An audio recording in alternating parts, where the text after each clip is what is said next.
Hello friends, মোৰ চেনেলত স্বাগতম জনালো। আজি মই দেখাম জমাবন্দী কেনেকৈ ডাউনলোড কৰিব পাৰিব আপোনাৰ মোবাইলত বা ল্যাপটপত। তেনেহলে বেছি দেৰি নকৰিবলৈ ভিডিওটো আৰম্ভ কৰো।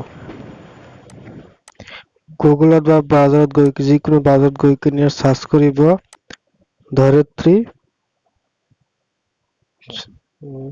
ধৰিত্ৰী আসাম বুলি সাৰ্চ কৰিব।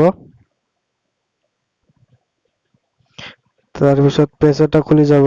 তাৰপিছত অলপ তলফালে আহিব 2 নম্বৰত য'ত লিখা আছে ধৰিত্ৰী ৰেভিনিউ আসাম তাত ক্লিক কৰিব। তাৰপিছত সিলেক্ট কৰিব ডিস্ট্ৰিক্ট বা জিলা। ডিস্ট্ৰিক্ট সিলেক্ট কৰিলো মই। তাৰপিছত সাবমিটত ক্লিক কৰি দিব।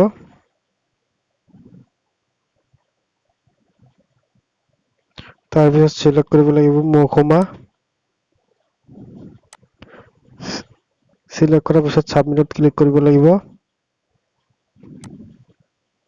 তাৰপিছত সিলেক্ট কৰিব লাগিব চক্ৰ সাৰ্কল। তাৰপিছত আকৌ সাবমিটত ক্লিক কৰিব লাগিব। তাৰপিছত আকৌ সিলেক্ট কৰিব লাগিব মৌজা।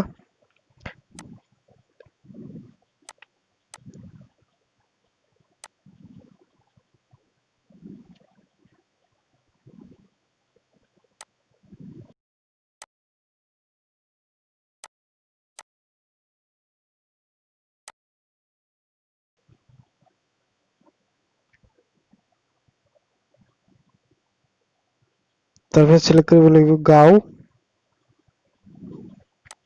তাৰপিছত সিলেক্ট কৰিব লাগিব পাট্টাৰ প্ৰকাৰ খেৰাচ মদিনা একচন। মই খেৰাচ মদি সিলেক্ট কৰিলো। তাৰপিছত বহাব লাগিব পাট্টা নম্বৰ। তাৰপিছত সাবমিটত ক্লিক কৰি দিব। এয়া আহি গ'ল জমাবন্দী। আপোনালোকে এইটো প্ৰিন্ট আউট কৰিব পাৰে বা ডাউনলোড কৰি ঘৰত ৰাখিব পাৰে। আজিলৈ এইখিনিয়ে। যদি ভিডিওটো ভাল লাগিছে কমেন্ট কৰি জনাব, লগতে বন্ধু বান্ধৱীৰ লগত শ্বেয়াৰ কৰিব আৰু নতুন নতুন ভিডিও পাবলৈ মোৰ চেনেলটো সাবস্ক্ৰাইব কৰি ৰাখিব।